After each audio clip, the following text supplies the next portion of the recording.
My name is Joanna Farrell, and I am 31 years old. I am standing at Gate B-17 inside McGee-Tyson Airport in Knoxville, Tennessee.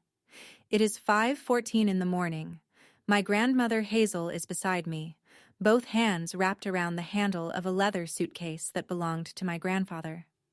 11 members of my family are scattered around us, checking boarding passes, adjusting carry-ons, scrolling phones. My dad turns to my grandmother. He does not lower his voice. "Mom, I forgot to book your ticket. Just go home." 11 people hear it. The gate agent behind the counter hears it. An elderly couple waiting in line turns to look. My grandmother opens her plastic boarding pass holder. There is nothing inside but a printed itinerary with no confirmation number. She closes it. She does not cry. What my dad did not know, what none of them knew, was that those 3 weeks would cost him everything he had taken. Not because I planned it, because silence has a way of making the truth very, very loud.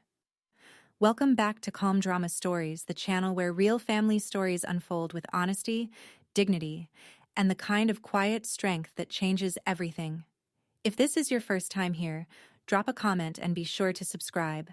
Now, let me tell you how we got to that airport gate. My grandmother taught 3rd grade at Maryville Elementary for 34 years. She retired at 65. She raised 2 children, my dad Richard and my Aunt Diane, completely alone after my grandfather Earl died of lung cancer 18 years ago.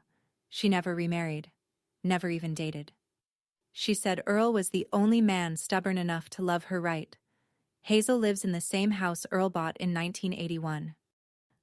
A 3-bedroom ranch on a quiet street in Maryville, Tennessee, about 45 minutes south of Knoxville. She keeps the yard tidy. She goes to church on Sundays. She wraps birthday presents in newspaper because she thinks wrapping paper is a waste. My grandmother is the kind of woman who irons her napkins, the kind who sends thank you cards the same day she receives a gift. She built a life on discipline and routine, and she saved every spare dollar for 22 years because she believed leaving something behind for her family was the most important thing she could do. But lately, her house looked different. The porch railing was loose, the gutters were sagging, the kitchen faucet dripped into a bowl she kept in the sink overnight. Her thermostat was set low even in December. She wore the same 3 sweaters in rotation and told me she just preferred them. I asked my dad about it once. He said, "Mom's fine. She just doesn't like spending money." I believed him. I had no reason not to. My dad managed her finances. He said he checked in on her every other week. He said everything was handled. What I did not understand yet was how carefully he had arranged the word handled. The Europe trip started as an announcement at Thanksgiving dinner. November, 12 of us around my grandmother's dining table. Turkey, cornbread dressing, green bean casserole. My dad stood up with his glass raised. "I've been working on something for the family," he said. 3 weeks in Europe. Rome, Florence, Paris, London. All of us together. The table erupted. Diane's kids pulled out their phones to look up the Colosseum. Brenda, my dad's wife, my stepmom, started talking about shopping in Paris. Greg, Diane's husband, asked about the flight. My grandmother sat at the end of the table. Her eyes were bright. She set down her fork and pressed both hands flat on the tablecloth. "I have never left this country," she said. "Your grandpa always said we would see Paris someday." Dad explained the cost structure. Each household would contribute their share. Flights, hotels, ground transport, roughly $65,000 total for 12 people. He looked at Hazel. "Mom, your share would be about $30,000 from your retirement fund if you want to come." She did not hesitate. "I am 74 years old. If not now, when?" She wrote the check that weekend. $30,000 from the account she had built over 2 decades. That same week, she pulled Earl's old leather suitcase from the hallway closet. It was brown, cracked along one seam, patched with duct tape from a trip to Gatlinburg in 1994. She began packing weeks early. She laid her passport on top of her folded clothes like it was something sacred. My dad smiled when she handed over the check. Something about that smile stayed with me longer than it should have. 5 in the morning, McGee Tyson Airport. December cold still clinging to the parking garage concrete. 12 of us walked into the terminal dragging luggage, holding coffee, half awake and buzzing. Hazel moved slowly. She leaned on her cane with one hand and pulled Earl's suitcase with the other. She wore her good coat, the navy one she saved for church and funerals. We reached the check-in counter. Names were called off one by one, boarding passes printed. Richard, Brenda, Diane, Greg, the kids, me. Hazel Farrell? The agent typed again, looked up. I don't have a reservation under that name. Hazel opened her plastic boarding pass holder. Inside was a printed itinerary, dates, cities, hotel names, no booking reference, no confirmation number, no ticket. She looked at my dad. He barely glanced at her. Mom, I must have forgotten to book yours. I'm so sorry. He shrugged. Just go home. We'll FaceTime you from Rome. I forgot your ticket, just go home. He said it the way you cancel a lunch reservation, the way you tell someone the store is closed. Diane looked away. Brenda adjusted her scarf. Greg studied the departure board. Nobody said a word. Nobody said, wait, we can fix this. Nobody said, she paid $30,000. The gate agent stared. An elderly couple behind us exchanged a look I will never forget. The woman shook her head, just slightly, like she recognized something she had seen before. Hazel closed the empty boarding pass holder. She put it back in her purse. Her hands trembled, but her face did not change. I looked at my dad's luggage tag. Business class. They walked toward security. All 11 of them. Nobody turned around.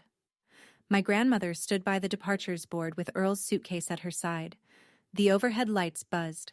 A child somewhere was crying. The flight to Rome was on time. Gate B-17. Boarding in 40 minutes. My boarding pass was in my right hand. I looked at it. I looked at her. And I tore it in half. My dad turned. Joe, what are you doing? I'm going home with Grandma. Diane stopped walking. Don't be dramatic. Brenda said it without turning around. Your grandma wouldn't enjoy Europe anyway. She can barely walk. That sentence hit different than my dad's. His was calculated. Hers was careless. I am still not sure which one was worse. I picked up Hazel's suitcase. It was heavier than it should have been. She had packed everything: 3 weeks of clothes, her reading glasses case, her Bible, a small bag of butterscotch candies she always kept in her purse. We walked to the parking lot together. Nobody followed us. Nobody called out. The automatic doors closed behind us, and the December air felt different than it had 20 minutes earlier. Colder. Sharper. Like waking up. Hazel reached for my hand. Her fingers were thin and cold. You didn't have to do that, she said. Yes, I did. We drove home in silence. I carried her suitcase inside. She sat in Earl's chair and stared at the wall. I made tea. She did not drink it. That night, I slept in her guest room. The mattress was thin. The furnace rattled every 20 minutes. And I lay there in the dark, counting. Counting what my dad had done. And counting what I was about to do. Morning came gray and cold. I woke up at 6:30 to the sound of a skillet on the stove. Hazel was in the kitchen. She had combed her hair and put on her house slippers. She was making eggs. The cast-iron skillet, black, heavy, seasoned with 50 years of use, sat on the front burner. Your grandpa bought this at a flea market in 1973, she said. 50 years, and it still cooks better than anything. I sat at the table and looked around. The kitchen had not changed since I was a child, but the details had. The fridge was nearly empty: eggs, a half-gallon of milk, butter, and a jar of pickles. The medicine bottles lined up on the counter were all generic. I recognized 2 of them. One was for blood pressure, the other for joint inflammation. Both cheaper alternatives to the name brands she used to take. The thermostat on the wall read 62 degrees. In December. Grandma, when's the last time Dad came by? She cracked an egg into the skillet. Oh, he checks on me. Picks up the mail. He picks up your mail? He said it's easier. Something about identity theft. I ate breakfast. I washed the dishes. I dried the skillet and hung it back on its hook. Then I walked to the front door and looked at the mail slot. The basket underneath was stuffed with catalogs and junk Bed Bath & Beyond, AARP, a lawn care flyer from 2023. But no bank statements, no financial documents, no account summaries, nothing from Social Security, nothing from the bank. Not one. 7 years of working in geriatric care had taught me to notice things that were missing before I noticed things that were wrong. Loretta Sims lived next door. She was 68, widowed, retired from the county clerk's office, and the kind of neighbor who noticed everything and said nothing unless you asked. I asked. She came by that afternoon with a casserole wrapped in foil. Hazel had gone to lie down. She was tired in a way that went deeper than sleep. Loretta and I sat on the porch. The air was damp. Down the street, someone had already put up Christmas lights. "I've been worried about Hazel," Loretta said. She kept her voice low. She used to go to Cracker Barrel every Friday with the church ladies. Stopped about 2 years ago. Said she couldn't afford it. Couldn't afford Cracker Barrel? Loretta shook her head. And your daddy comes by every other Tuesday. Takes the mail from the box before Hazel even gets up. I see him from my kitchen window. I felt something tighten in my chest. He goes inside? Never. In and out in 5 minutes. Grabs the mail, gets back in his truck. Doesn't ring the bell. Doesn't go inside. She paused. I don't want to cause trouble. But something's not right. I've known Hazel for 19 years. She used to bring pie to every block party. Last 2 years, she brings nothing. Says she's cutting back. I thanked Loretta. I washed the casserole dish. I stood at the kitchen sink and stared out the window at the mailbox until the sun went down. That night, I called Hazel's bank. I identified myself as her granddaughter and asked for account information. I'm sorry, ma'am. You are not an authorized party on this account. The authorized signer is Richard Farrell. The tightening in my chest turned into something else entirely. The filing cabinet was in the spare bedroom. It was beige, dented, and labeled with masking tape. Bills, taxes, medical, personal. I opened the personal drawer. Behind a folder of old Christmas cards and a stack of Earl's obituary copies, I found it. A 6-page document, notarized, dated 5 years ago. Durable power of attorney. Granting Richard Allen Farrell full financial authority over the accounts, assets, and legal affairs of Hazel May Farrell. He said it was just in case something happened to me, Hazel said from the doorway. She was leaning on the frame, arms crossed. So he could pay my bills if I couldn't. I read every paragraph. The language was broad. Access to all bank accounts, authority to redirect mail, authority to change beneficiaries on insurance policies, authority to make withdrawals for the benefit of the principal. Grandma, do you know your account balances? She shook her head. Richard handles that. He says I have plenty. I photographed every page, front and back. I put the document back exactly where I found it and closed the drawer. She watched me. You think something is wrong? I think we need to find out. She sat on the edge of the guest bed. Her hands were folded in her lap. She looked at the floor, then at me. He's my son, Joanna. I know. If you are watching this and you have an aging parent, ask them right now. Who has power of attorney? Do they know their own account balances? Can they log into their own bank? Do not wait. Do not assume. Ask. Because by the time you notice something is wrong, the damage has already been done. That night, I could not sleep. But I was not confused anymore. Day 4. I called my supervisor at the hospital and requested a week of paid leave. She did not ask why. She said, "Take whatever you need." I started with Social Security. The regional office put me on hold for 41 minutes before a clerk confirmed that Hazel's direct deposit was active, but the receiving account had been rerouted twice in the last 3 years. First from her original savings account to a joint account, then from the joint account to one she had never heard of. I can't tell you the account details unless you have authorization, the clerk said. I did not have authorization. Richard did. So I asked Hazel, "Can we go to the bank together? Just to check." She hesitated. She put her hands on the kitchen table, palms flat, and looked at the window. Richard said I don't need to go in anymore. He handles it online. Grandma, it's your money. You have every right to walk into that bank and ask to see your own accounts. She sat with it for a while. I did not push. I made lunch tomato soup from a can, grilled cheese in the cast-iron skillet. We ate without talking. The fridge hummed. The clock on the wall ticked. After lunch, she stood and went to her bedroom. She came back wearing her navy coat. "Let's go," she said. I drove. She sat in the passenger seat with her purse in her lap, both hands on the clasp. Maryville Community Bank was 7 minutes away, on a corner near the old hardware store.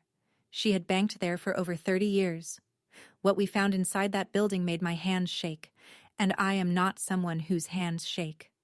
The branch manager's name was Tina. She was polite, professional, and visibly uncomfortable when she pulled up Hazel's accounts. "Mrs. Farrell, your primary retirement savings account had a balance of $212,000 as of 5 years ago." She turned the screen. "Current balance is $41,600. Hazel leaned forward. "That can't be right." Tina printed the full transaction history, 5 years of withdrawals. I read them with my hands flat on the table so they would stay still.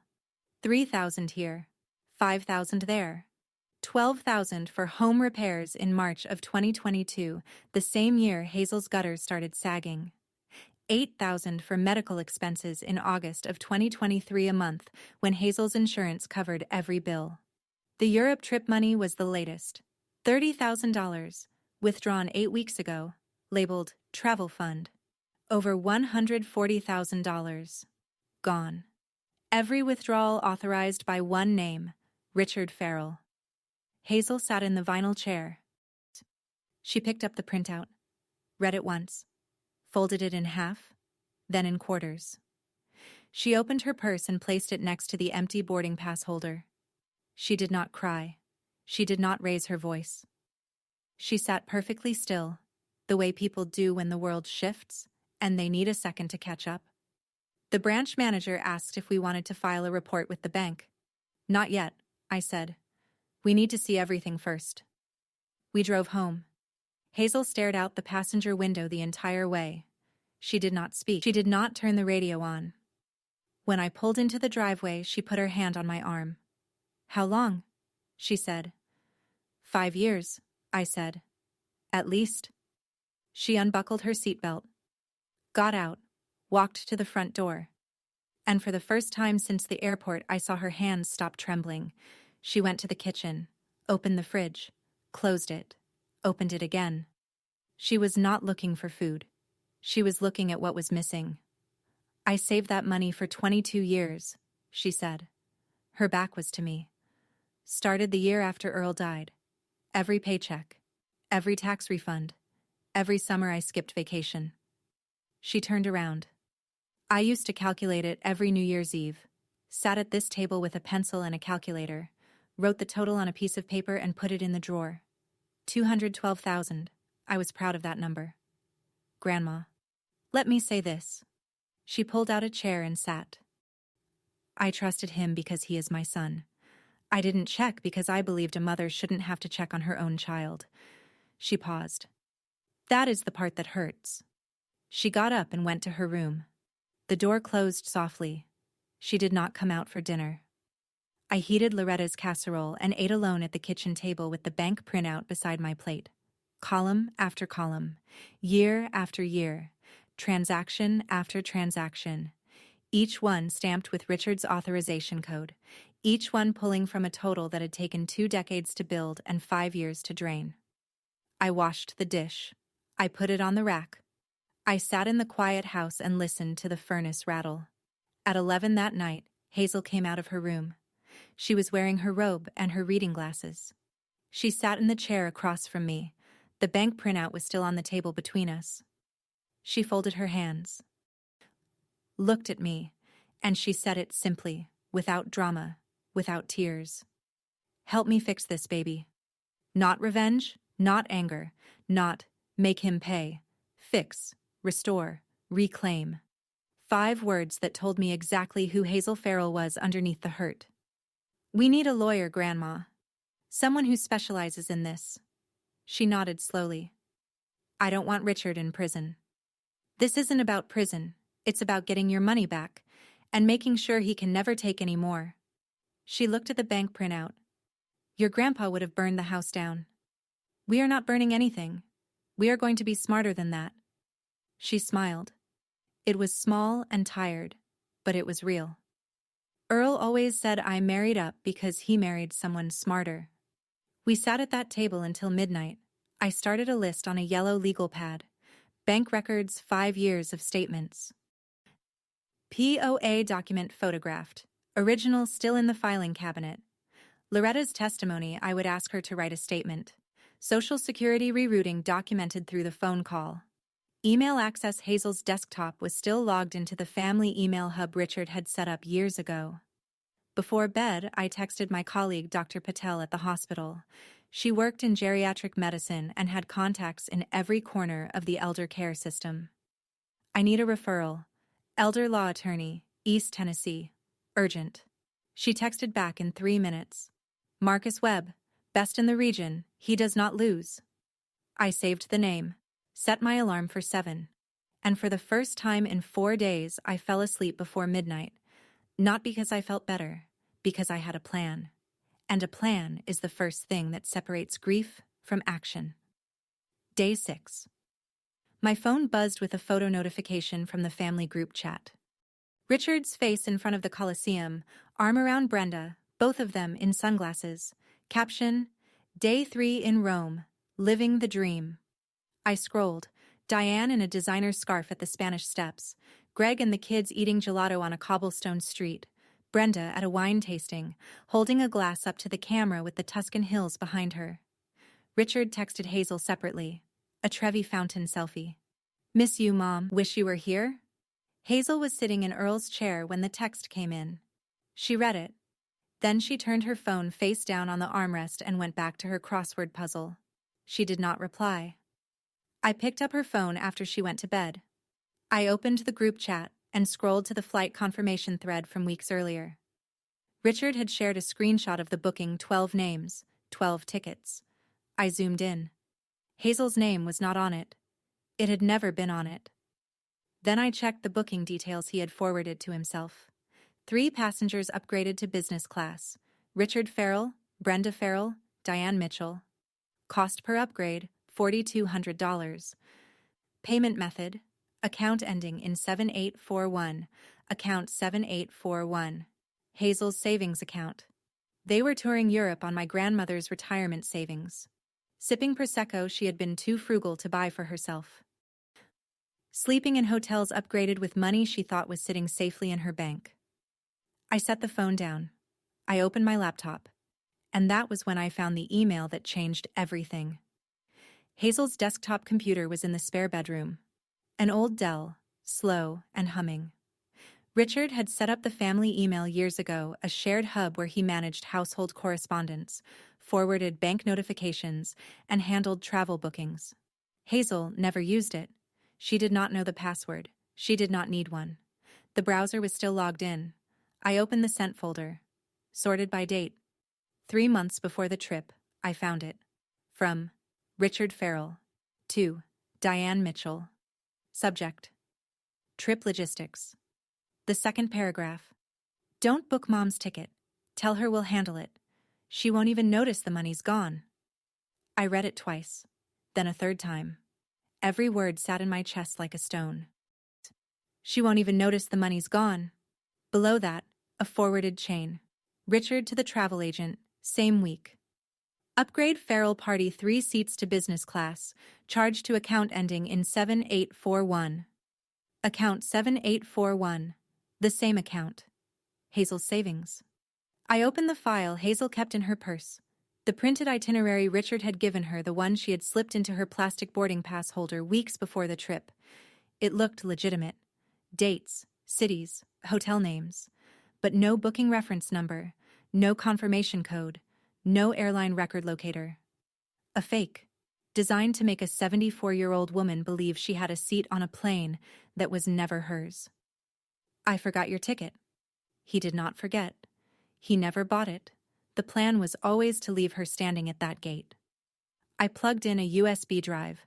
I saved every email, every forwarded receipt, every thread.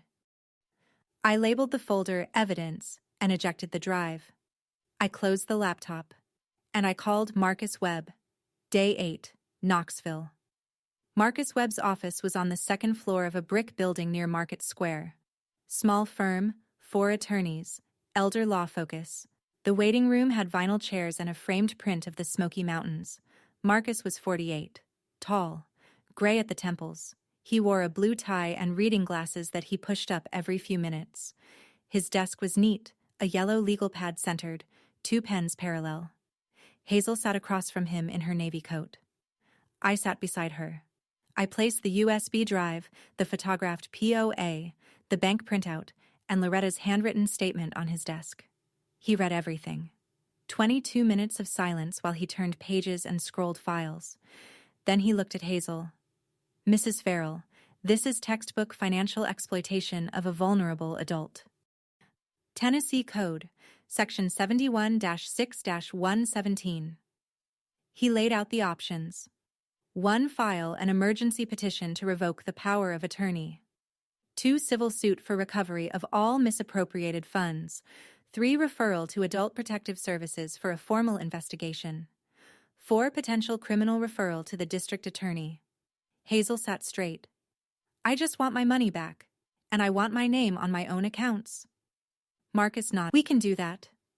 But your son needs to understand that this is not going away quietly. He paused before we left. Mrs. Farrell, one more question. Do you know who the current beneficiary is on your life insurance policy? Hazel shook her head. Marcus pulled it up on his screen. The beneficiary had been changed 18 months ago. The new sole beneficiary was Richard Allen Farrell. Hazel stared at the screen. She did not blink. She did not speak. Marcus closed the file. We start tomorrow. Days 9 through 12 moved like surgery, precise, methodical, no wasted motion. Marcus filed the emergency petition to revoke power of attorney on day 9. The motion for temporary restraining order on Hazel's accounts followed the same afternoon. Hazel signed every affidavit at the kitchen table with her reading glasses on and a cup of coffee going cold beside her. The bank cooperated once they saw the court filing. Hazel's accounts were frozen, no withdrawals, no transfers, no changes without a judge's approval. She was listed as the sole authorized party again for the first time in 5 years. Evenings settled into a pattern. I cooked dinner while Hazel reviewed documents at the table. The cast-iron skillet stayed on the stove most nights. Grilled chicken, scrambled eggs, fried potatoes with onions. The kitchen smelled like it used to when I was a child. You cook like Earl, Hazel said one night. Heavy on the butter, light on the patience. On day 11, Richard's credit card linked to Hazel's account was declined in Venice. He texted Hazel, Mom, something's wrong with the bank. Can you call them? Hazel showed me the text. I read it. I handed the phone back. Don't respond. She put the phone in the junk drawer next to a roll of masking tape and a flashlight with dead batteries. Day 13. Marcus called. The court had accepted the petition. A hearing was scheduled for 3 weeks out. Emergency POA revocation was granted immediately pending review. Richard's access to every account, every policy, every document tied to Hazel May Farrell was suspended. He had no idea. He was still in Italy, sipping wine he had purchased with money he had stolen from his own mother. Day 14. Florence, Italy. Richard called me at 6 in the morning. What's going on with Mom's bank? My card got declined twice. I held the phone against my ear and looked out Hazel's kitchen window. The mailbox was empty. Loretta was watering her porch plants. I don't know, Dad. Have you tried calling the bank? Of course I tried. They said my authorization has been suspended. That makes no sense. That does sound strange. He waited for me to say more. I let the silence sit. Joanna, I manage her finances. I need access. Maybe there's a system error. Banks make mistakes. He hung up. 20 minutes later, he called Hazel. She looked at the phone ringing on the counter. She did not pick up. He called 3 more times. She let each call go to voicemail. Diane called me that afternoon. Her voice was tight, the way it gets when she is trying to sound casual but is not. Is something wrong with Mom? She's not picking up. Grandma's fine. She's resting. Richard says his card got declined. He thinks something happened with the bank. I don't know anything about that. There was a pause. Joanna, if you did something... Diane, I'm making dinner. I'll talk to you later. That evening, Richard texted. The tone was different now. No more worried son. No more confused account holder. This is ridiculous. I am the authorized signer. I need that access restored immediately. I read the text and felt nothing. He managed my grandmother's finances the way a fox manages a henhouse with full access and zero accountability. Then his last text of the night. I'm coming home early. Booked a flight for Tuesday. If someone in your family is the only one with access to an elderly parent's money and they get angry when you ask questions, trust that instinct. You are not paranoid. They are counting on your silence. Day 17. Richard's truck pulled into Hazel's driveway at 2 in the afternoon. He was unshaved. Wrinkled jacket. The tan from Rome made the circles under his eyes look darker. He knocked once, then opened the door without waiting. Mom, we need to talk about the bank. I was the one standing in the hallway. Come in, Dad. He looked past me toward the kitchen. The table was covered. Organized folders with colored tabs. A laptop open to a spreadsheet. The bank printout now 3 pages long pinned under a coffee mug. What is this? Sit down. He did not sit. He stepped closer. What did you do, Joanna? Grandma asked me to help. Help with what? This is none of your business. Her finances are my responsibility. Grandma's finances are Grandma's responsibility. And she is right here. Hazel appeared in the hallway. She was wearing her house dress and her reading glasses. She held a cup of tea. She looked at Richard the way you look at weather, something you accept but do not negotiate with. Richard, sit down. He sat. His hands were flat on the table. His jaw was tight. He kept looking at the folders like they might disappear if he stared hard enough. I did not mention the emails. I did not mention Marcus Webb. I did not lay out the evidence. Not yet. Dad, Grandma wants to understand her accounts. Can you walk us through the withdrawals? He straightened. I don't have to explain anything. I have power of attorney. One beat. I let the word land. Had. The color left his face. It was not slow. It was not gradual. It was instant. Like someone had pulled a plug. What do you mean, had? The court granted an emergency order, I said. Your power of attorney has been suspended pending judicial review. Richard stood up so fast his chair scraped the linoleum. You went to court? Behind my back? I stayed seated. You took over $140,000 from a 74-year-old woman behind hers. That is not I was managing. You were managing it the way you managed her plane ticket, Dad. His face shifted. Anger first. Then something slower, the realization that the ground had moved and he had not felt it. Mom. He turned to Hazel. Tell her to stop this. I was protecting your money. I moved it because the interest rates were Richard.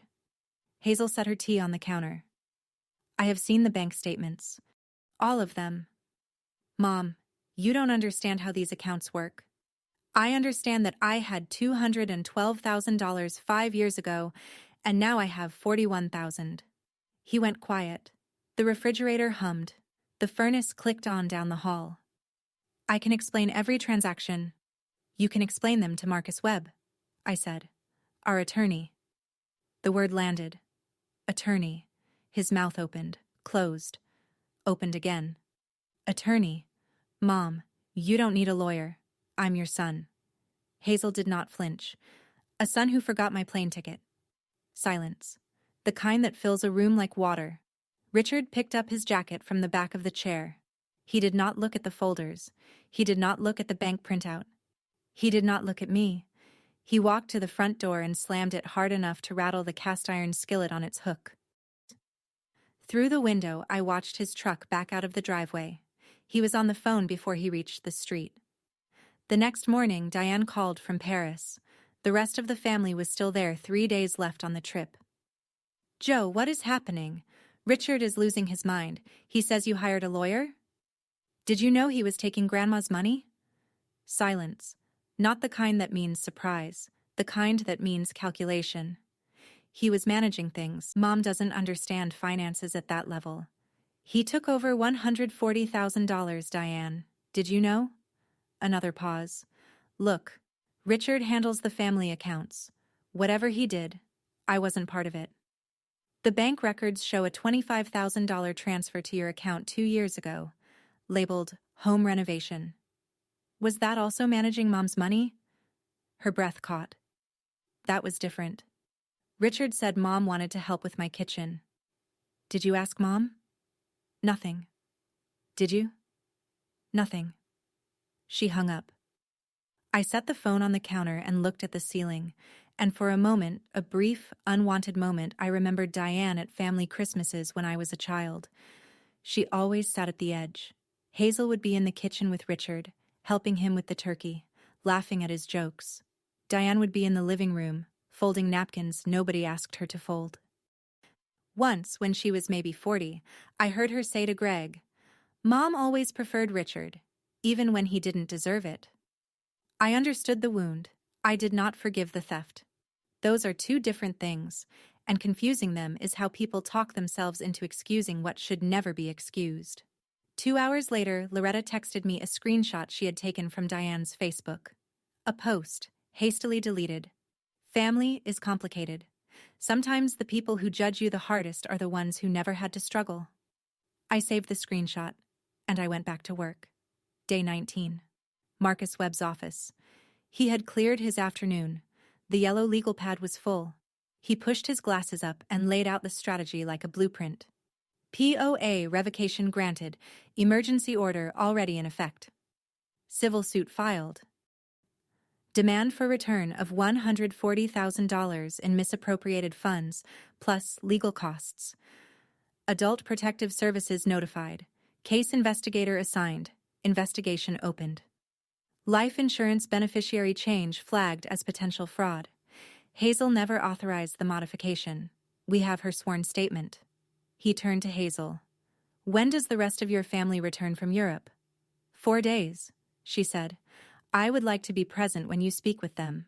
All of them. Together." Hazel looked at her hands. "You want to do this in my house?" "Your house, Mrs. Farrell. Your table. Your rules." She nodded. "Then we do it in the dining room." Marcus prepared a binder. Bank statements organized by year. Email printouts highlighted in yellow, the "forgot your ticket" chain, the business class upgrades, the "she won't even notice" line. POA document with sticky note flags on every relevant clause. Court orders in clear sleeves. A timeline he had built on a single sheet, 5 years of withdrawals plotted against dates and excuses. He closed the binder and handed it to Hazel. She held it against her chest with both arms, the way you hold something that protects you. "Mrs. Farrell, you don't have to say a word during that meeting. That's what I'm here for." She looked at him, then at me. "I know," she said, "but I have something to say." We drove home in the dark. Hazel held the binder on her lap the entire way. She did not open it. Days 19 and 20 were quiet. The kind of quiet that settles into a house when two people are waiting for something they cannot take back. Mornings, we made breakfast together. Hazel taught me her cornbread recipe. 2 cups cornmeal, 1 cup flour. Don't let the oil smoke. And for the love of everything, don't open the oven before 25 minutes. Afternoons, we walked to Loretta's mailbox and back. Hazel moved slowly with her cane, but she did not stop.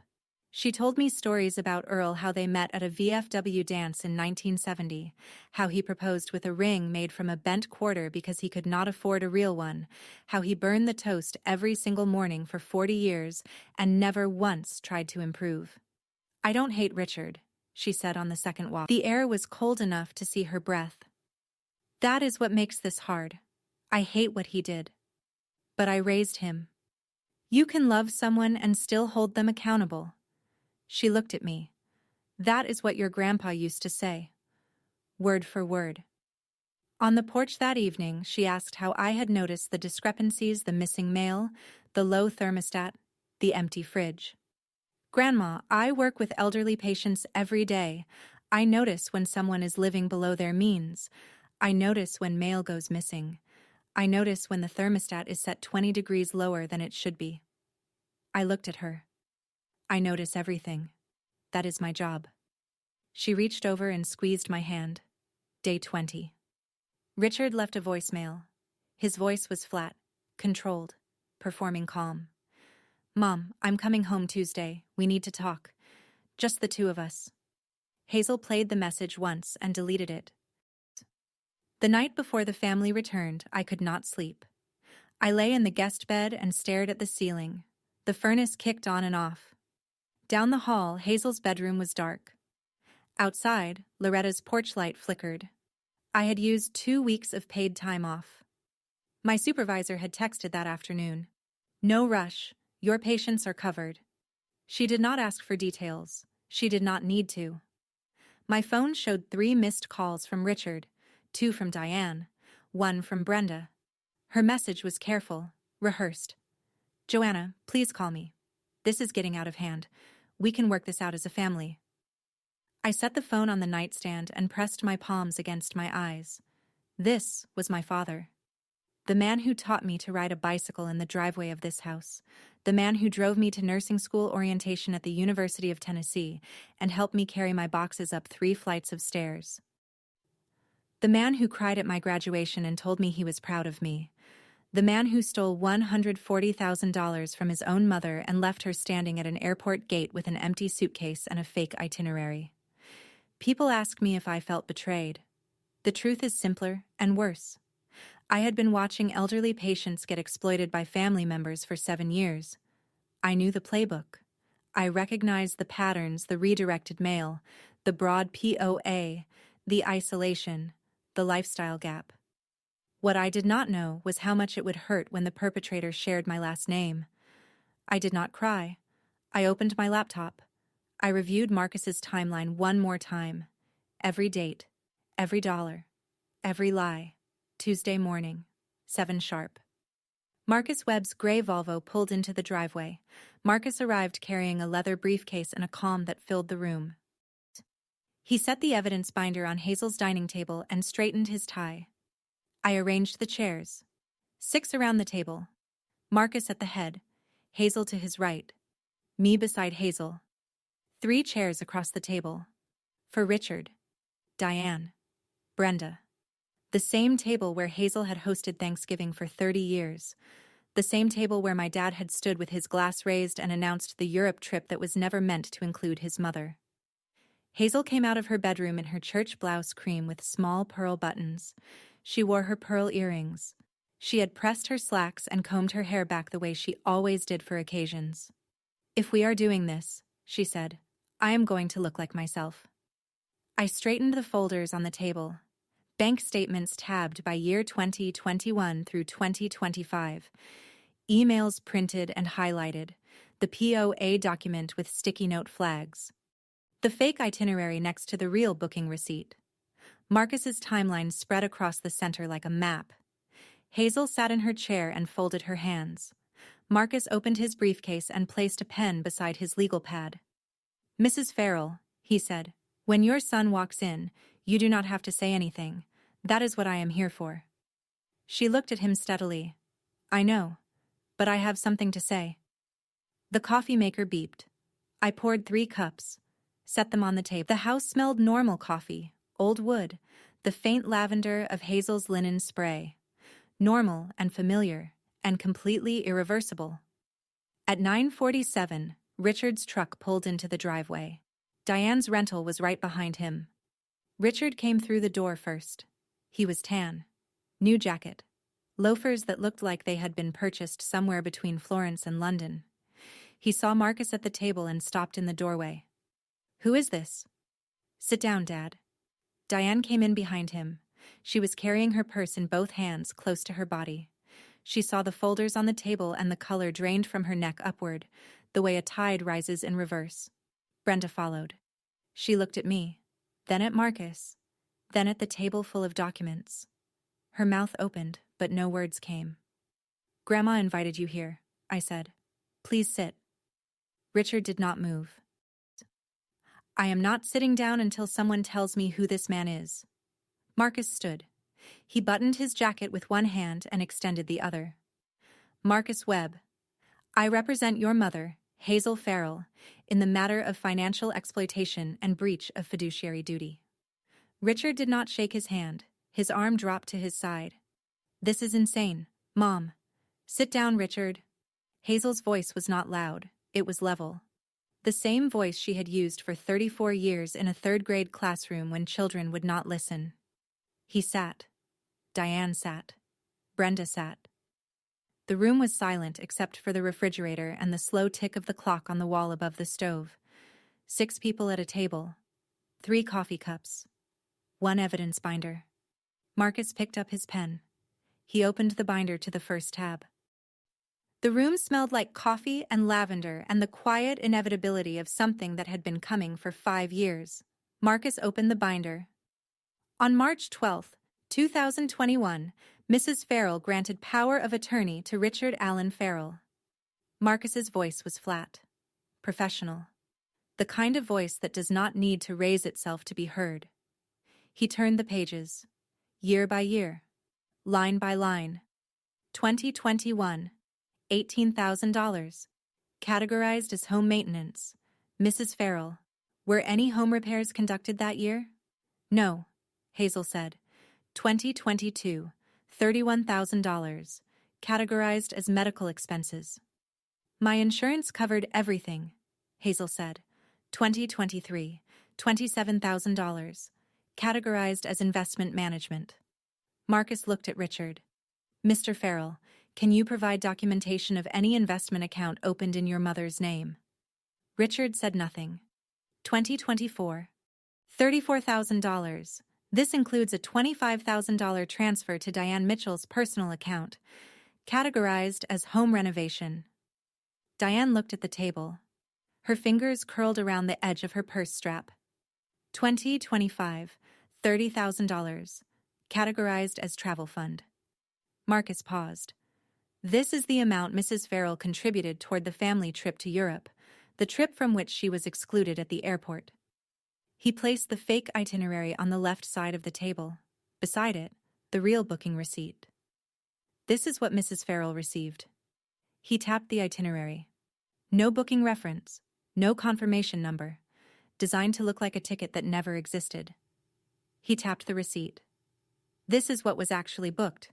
3 business-class seats at $4,200 each, charged to Mrs. Farrell's savings account ending in 7841. He looked up. Total misappropriated over 5 years, approximately $140,000.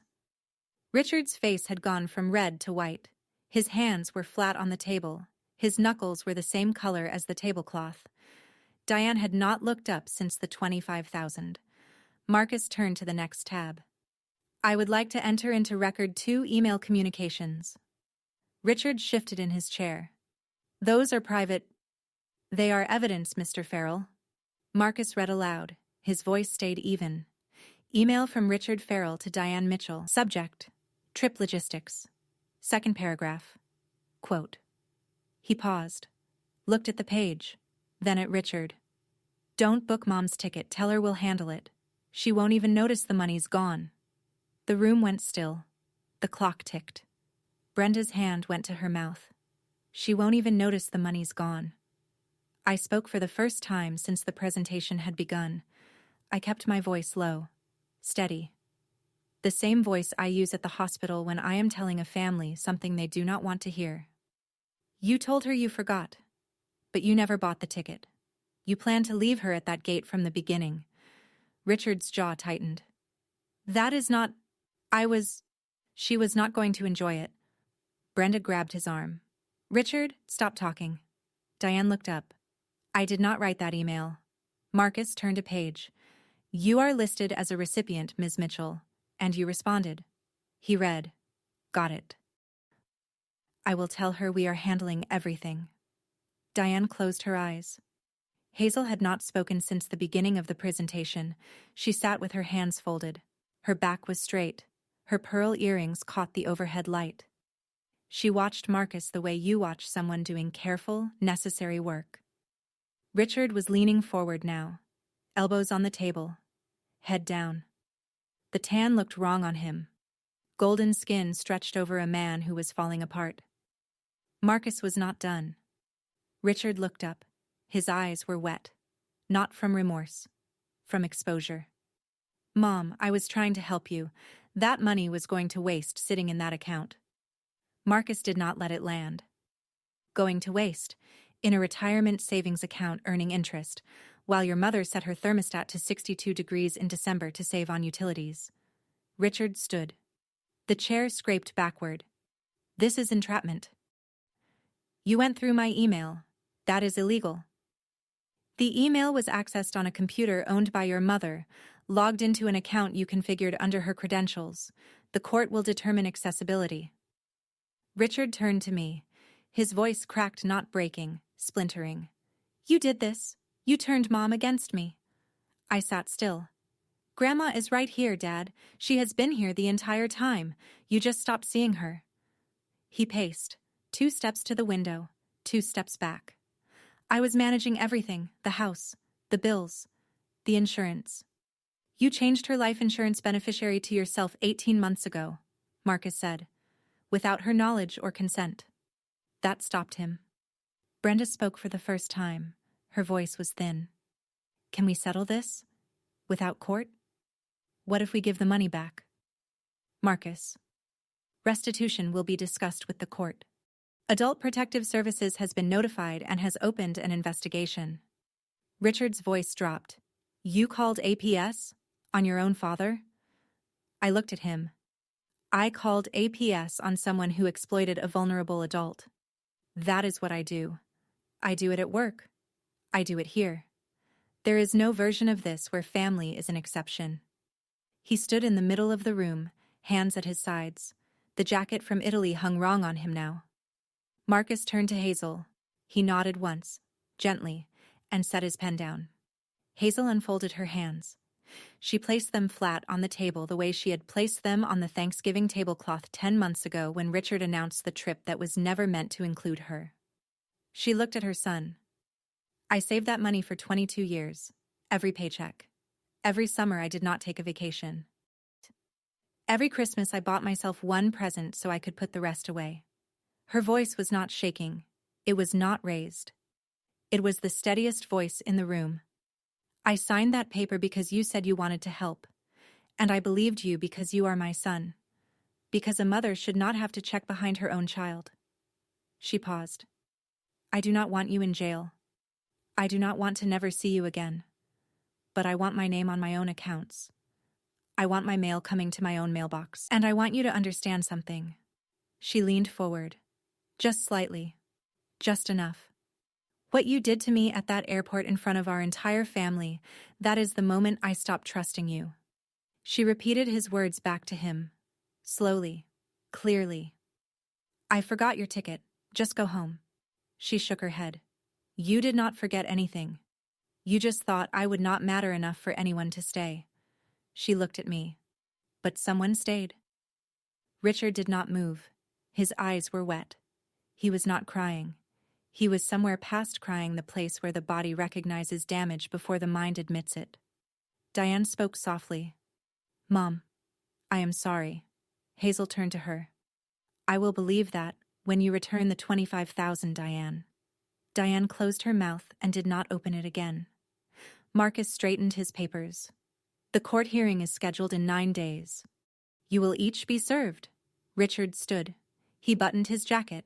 Professional habit. The mask sliding back on the way a curtain falls, automatic, mechanical, hiding nothing. Mom, this is not over. Hazel looked at him. No, it is not. That is the point. He walked out. Brenda followed. She did not look at me. She did not look at Hazel. She kept her eyes forward and her purse close, and she walked to the truck like she was leaving a building that was on fire. Diane paused at the door. She turned halfway back. Joe. I waited. Tell Mom She stopped. Her lip pressed together. Whatever she wanted to say stayed behind her teeth. She turned and left. The door closed. Marcus packed his briefcase with the same calm he had brought with him. He clicked the latches and stood. Mrs. Farrell, you were remarkable in there. Hazel looked at him. I was honest. That is not the same thing. He shook my hand. I will be in touch before the hearing. The Volvo pulled out of the driveway. The street was empty.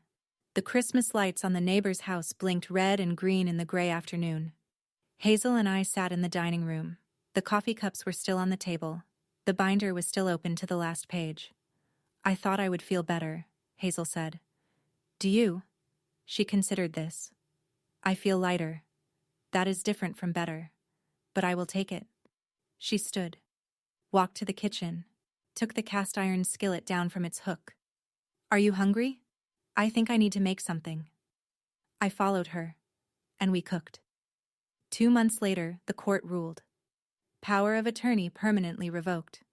Richard Allen Farrell was ordered to repay $140,000 through a structured payment plan over 5 years.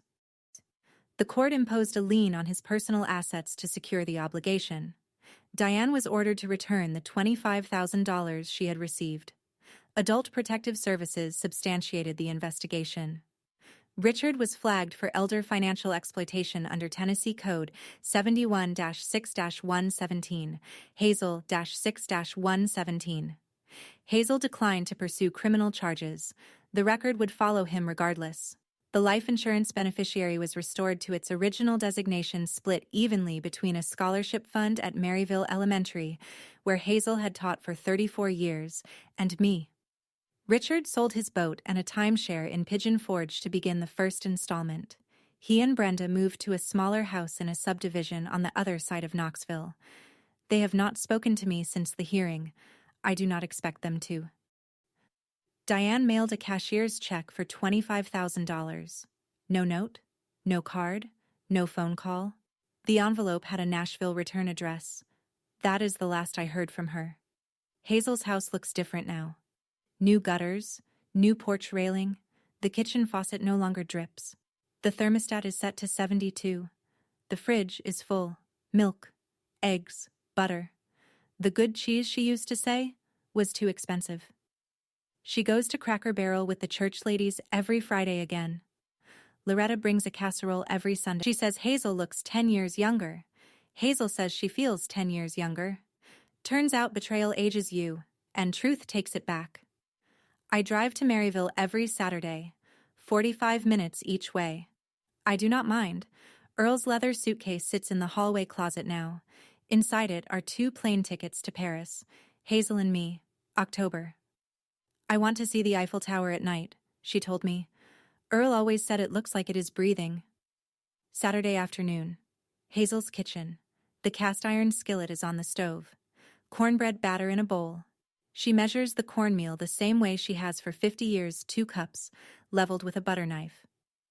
Your grandpa bought this at a flea market in 1973, she says. She says it every time, and every time I listen like it is the first. People tell me I was brave. I do not think staying was brave. I think leaving would have been easy. Staying was just what was right. That is my story. 1 torn boarding pass, 1 cast iron skillet, and 3 weeks that changed everything. If someone you love needs you to stay, stay. Share this video, hit subscribe. I will see you in the next one.